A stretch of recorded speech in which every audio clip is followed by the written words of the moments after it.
بيصادفني كتير قوي فيديوهات جايبينها من دول يقال عنها ان هي متقدمة، وبيسألوهم اسئلة بسيطة قوي، يعني مثلا العواصم، عدد القارات، كل الكلام ده.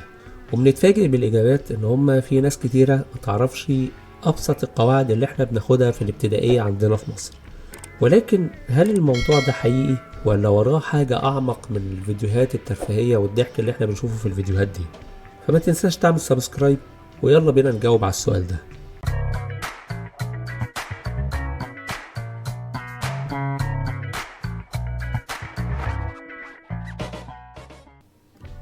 ازيكم جميعا وعاملين ايه؟ الفيديوهات اللي بتبقى منتشرة يجيبوا لك مثلا مجموعة اوروبيين، الشعر الاصفر والذكاء، وان انت لو شفتهم في اي مكان عندنا مثلا في دولنا هتقول دول ناس عباقرة بقى، والناس اللي هم طلعوا القمر وعملوا اللي ما يتعملش.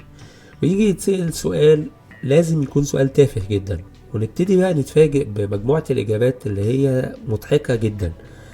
اسئلة بتبقى الغرض منها هو معرفة الحد الأدنى من المعلومات عند الناس دي. والمفاجأة مش بتبقى كده، المفاجأة في إن إجابات الناس بتبقى أقل من الحد الأدنى ده بمراحل كبيرة قوي. إجابات مهما قعدنا نتكلم فيها مش زي ما انتوا تشوفوها خالص، وأكيد اللي دخل الفيديو هو عارف أنا بتكلم على إيه بالظبط. الفيديوهات دي بتبص روح كده عند الناس اللي هم في العالم التالت اللي زينا، يقول ايه ده؟ معقولة احنا نعرف المعلومات دي؟ ده انا كنت اعرف المعلومة دي وانا في الاعدادية ولا في الثانوي، ولا اعرفها من زمان. ورغم كده انا عايش في ظروف صعبة وبلد ومش قادر اسافر البلاد دي. ده انا لو سافرت البلد دي على كده ابقى عبقري وسطيهم. هل الكلام ده حقيقي ولا في حاجات تانية اعمق من كده؟ دايما وزي ما بقول لكم في فيديوهاتي ان انت علشان تفهم الحقيقة لازم تشوف الصورة كاملة. لازم تشوف ان في فيديوهات عندنا في مصر نفس الكلام، بيروحوا مثلا يتبعوا او يسألوا مجموعة ناس معينين، والناس دي برضو يعني مش في قرى مثلا او في اماكن فقيرة او اماكن شعبية، ولكن ساعات بتبقى في كومباوندات بيسألوهم نفس مجموعة الاسئلة دي، وبتتفاجئ بنفس مجموعة الاجابات. يعني الناس دي موجودة عندك، وحتى مش محصور وجودها في الاماكن الفقيرة بس، لا، ممكن تلاقيها في الاماكن الغنية في مصر. طب ما انت في مصر هم في مصر، يعني الاجابات دي موجودة على مستوى العالم. انت واحد في مصر عارف المعلومات دي واكتر منها، ونفس الكلام واحد في مصر مش عارف المعلومات دي والادنى منها. وفي نفس الوقت انت مثلا ممكن تكون في ظروف اجتماعية متوسطة، واللي بيجاوب الاجابات المضحكة دي هو في ظروف اجتماعية احسن منك. فالكلام ده موجود. الحقيقة بقى اللي تستنتجها من ايه طالما ان الكلام ده موجود عندنا وعندهم؟ يعني مش كل اللي عندنا في مصر يجاوبوا اجابات خارقة للطبيعة.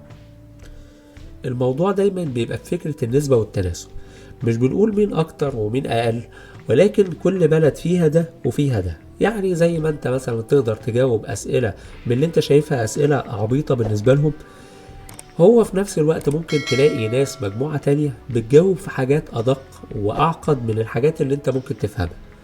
فبالتالي المعلومات عمرها ما كانت بتتقاس بقيمة صعوبتها أو معرفتك بيها المسبقة أو القديمة.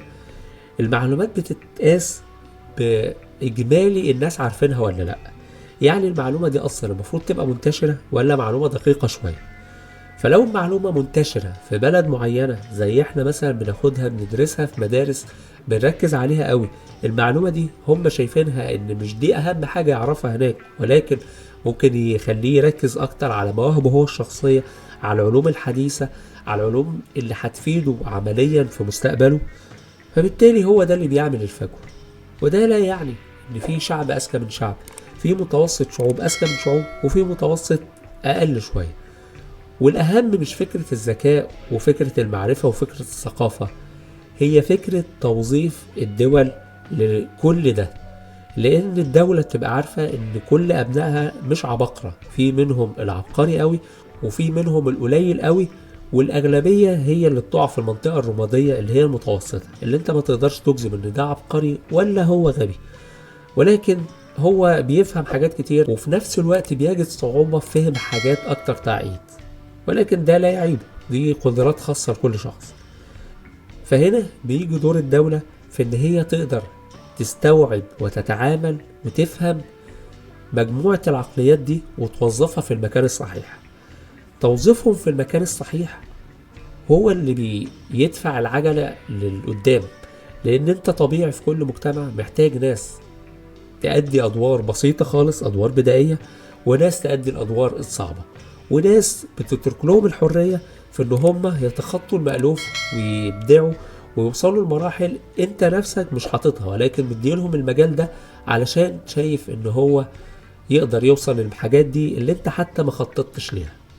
اتمنى المعلومة تكون وصلت ليكم، علشان لو انت كنت في يوم من الايام وصلت لمرحلة ان انت تقدر تدير حاجة زي اللي انا بقولها دي، تحط المعلومة دي في اعتبار. فلو المعلومة عجبتك ما تنساش تعمل شير عشان الناس كلها تستفيد من المعلومات دي. في نفس الوقت تعمل لنا سبسكرايب، تابعنا على الفيسبوك والتيك توك والانستجرام عشان تبقى اول واحد يتابع الحلقات الجاية. شكرا.